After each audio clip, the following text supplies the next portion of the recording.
SIR విధుల్లో భాగంగా పశ్చిమ బెంగాల్ మాల్దా జిల్లాలో 7 న్యాయాధికారులను నిర్బంధించిన ఘటనపై సుప్రీంకోర్టు తీవ్ర ఆగ్రహం వ్యక్తం చేసింది.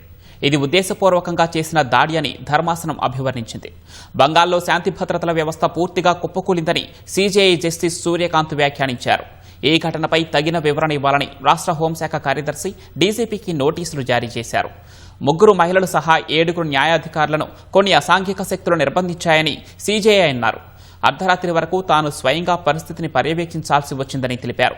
ఇది న్యాయాధికారులను భయపెట్టడమే కాకుండా కోర్టు అధికారాన్ని నేరుగా సవాలు చేయడమేనని సుప్రీంకోర్టు పేర్కొంది.